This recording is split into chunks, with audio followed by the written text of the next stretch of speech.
is the ghost of Scary Movie 1. It's coming back to get you. Bang.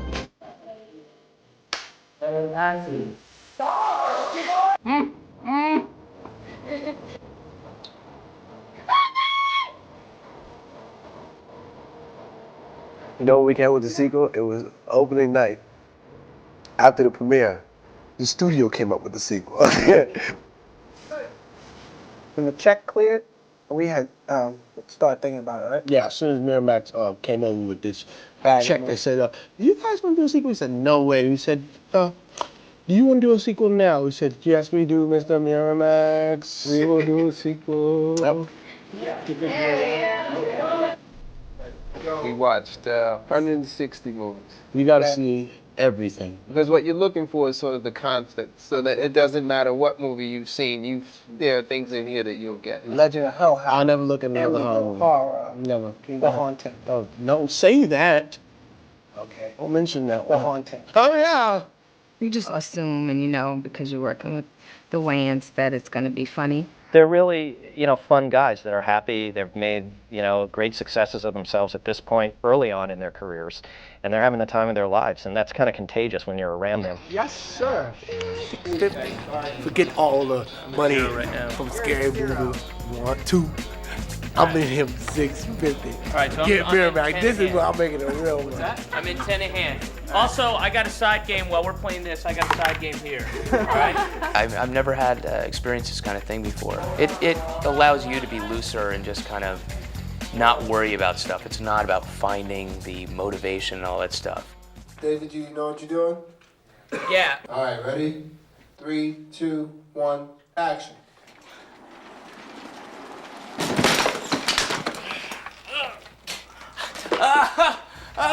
What's special about these movies is that they let people laugh at things that can be scary or things that take themselves too serious.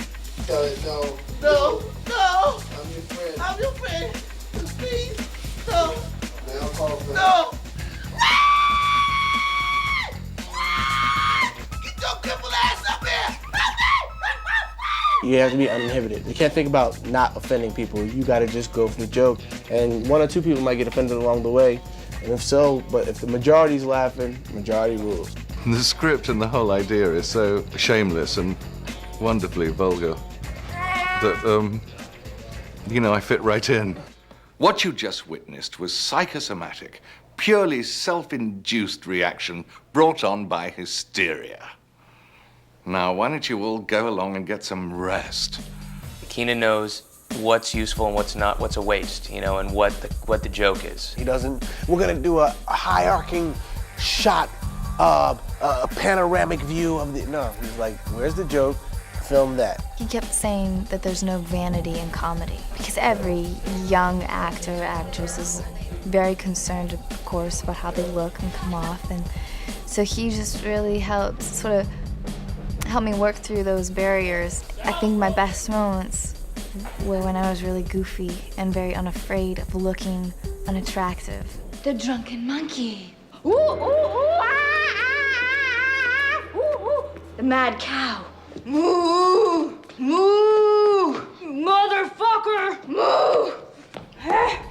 The great thing about Keenen is that he knows that somebody like me has to just do his own stuff. And the directing is more like, hey, maybe it's funny if you do this, or what do you think about doing that?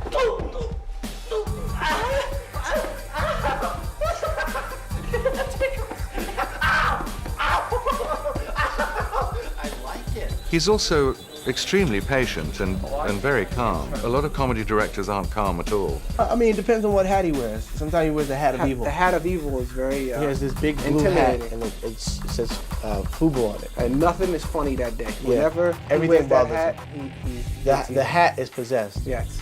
Yeah. So on that day, that's the day you definitely be on point. They're a real pain in my ass, and if we never work together again, it'll be soon enough. There, I said it, okay?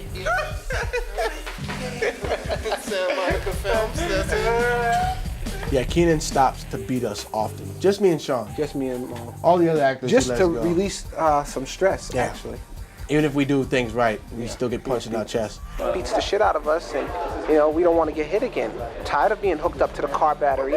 No, we have a good time working together. We have a lot of fun. It makes the day go by easier, and I like it. All right, cut. Beautiful, great, good job. I really allow the actors to play, and sort of part of coming on board is I want to bring on people who think that way, who come in with a little extra, who when the take is over and I say, okay, we're gonna do another one, now I want you to improvise. There's no fear. Didn't I say no starch? It's Febreze. Oh, good. Like Fabrizio? No, Febreze. Is that a household cleaning product? It's white trash dry cleaning. Excuse me? White trash dry cleaning. Ah, well, you would know. So let us continue. There was only one moment that I actually thought out ahead of time, which was the first time I see the demon. And what it was, I was supposed to just come in and there was supposed to be a moment where he goes, there's the demon. I go, remember, don't ask it too many questions. And he said, why? Because she will lie? And I said, no, because she has bad breath. It was just stupid, And I said, Keenen, this isn't funny, is it? And he said, no, I don't think so. And I said, well, let's just look at it from a logical point of view, like real acting. Let's think about this for a second. What would happen if this guy comes in and sees her for the first time? Fuck this. Fuck. It's just like on the spur of the moment, he howled laughing, so we knew we had it, We just threw the jokes away. We didn't bother to say them and just did that entrance. This is my little demon double. We've decided to have a rapprochement between God and the demon, huh? We're gonna work these things out. Okay. A little negotiating. The reason that he's so funny is that you don't expect him to be funny. He's such a serious actor, so when he comes in, everybody thinks, oh, okay, he's for real. And then he starts to do all these funny things, and that's what makes it fun, is that you don't know it's coming. If I'm gonna do a comedy, I don't wanna do some subtle, sort of boring-ass comedy. I wanna do some all-out, ridiculously hold-your-stomach, choking, laughing kind of comedy. That's what this is. 3, 2, 1, bomb. I said, just send me a copy of my paycheck again and I'll be able to do this, thanks. Yeah, so if they come closer or they'll come, you know what I mean? Just make it where it's even trying to, that'll help. Okay, no. I assumed, okay, so I'll come on and they'll do a couple of close-ups of me going hi-ya and that kind of stuff. And I haven't, I got out of gym class, in 12th grade. I haven't exercised seriously in like 30 years. That's a wonderful thing, and it's all part of just working with our family and nurturing our humor and trying to make it so that other people get what we're doing and, just having fun. He's fired, he doesn't know. This is an omen. What we gotta do now This is a bad bring the omen. camera.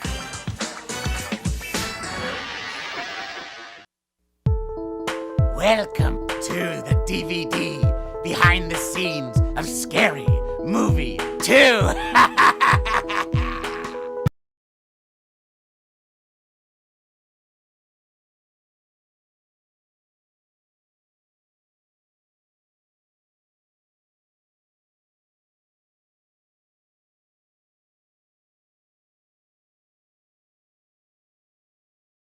I'm the special effects supervisor on Scary Movie 2. I'm going to take you through a little portion of our world and give you an idea of how much fun we have on this show. Follow me. This is our special effects truck that we create a lot of the things that we do, and we also store a lot of the things we do. We have various gags of a piano string breaking, water from a fountain that comes out, vomit rigs, joint rigs for smoking joints, and the old penis gag. The boob gag is pretty interesting, where we have inflatable boobs, and it takes the place of an airbag to stop someone's impact into a wall. The bird poop.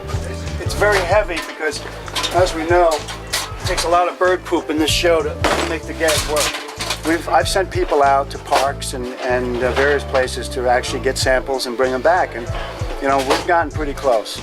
Bird poop consists of cream spinach baby food. Is a always a great ingredient in texture and color.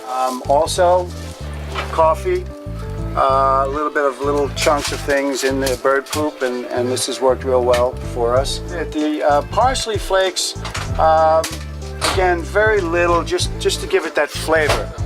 Plus, creamy buttermilk dressing is, you know what I was talking about. is also the main ingredient that we use for the bulk of the bird poop. It works real well, and it tastes good too when we have the Mission Impossible set that we're recreating.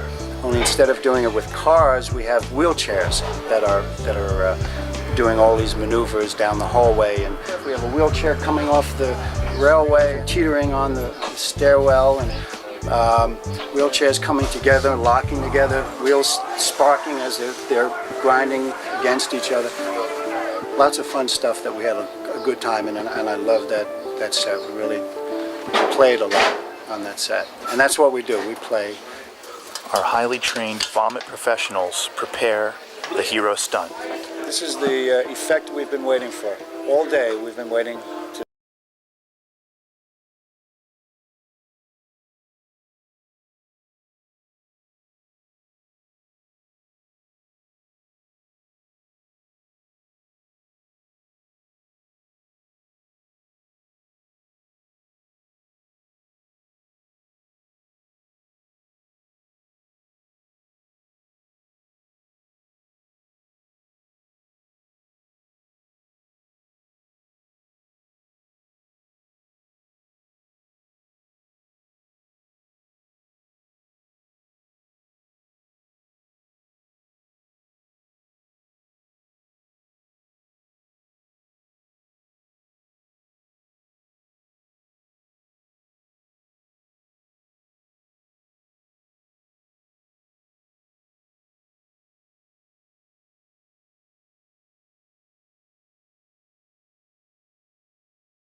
Where the actor is levitating. She's levitating so high that she hits a fan blade. So what we're doing is we're designing a fan blade that someone can actually hit and not be hurt, but yet have the blades break off. We've developed this fan blade, which is basically a very light styrofoam fan blade with some balsa wood as a support, and it'll be painted, and as it's spinning, it'll actually break very easily once someone hits it. I sell those hits, Dana. Another rig we have is this bed will act like a low.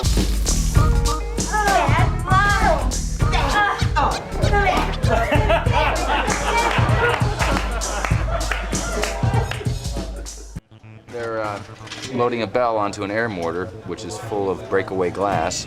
It cleaves and cracks like real glass, as you can see. A lot of people call it candy glass, but there really isn't any such thing anymore. They don't make sugar glass anymore. Right, back in the 30s they used to make breakaway out of sugar, but there was an inherent problem with that. It would melt under the lights. So this is basically a certain kind of plastic. This is rubber glass. It's actually silicone rubber. And it looks very much like glass, but it's all bendy and stretchy, very safe. This is what we use when there's an actor or actress involved, because there's absolutely no chance of getting cut. The big tank behind Joe there will be charged with air and nitrogen.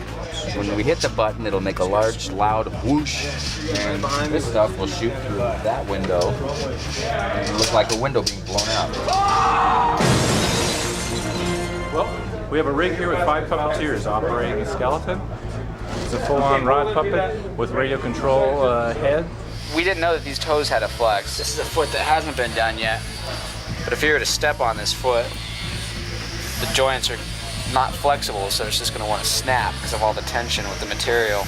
So what we're doing is we're just putting little pieces of this polycord in. It's a flexible piece of cord that you can drill in the toe joints, and shove them together, and give it more of that flex. So when it steps on the ground, it's going to flex rather than break. Taking it, just back here, right? Okay, Tori, get up on the headboard. There you go. All the way back now.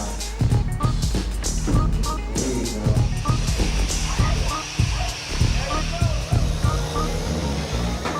on down. Bam, onto the bed. Good job.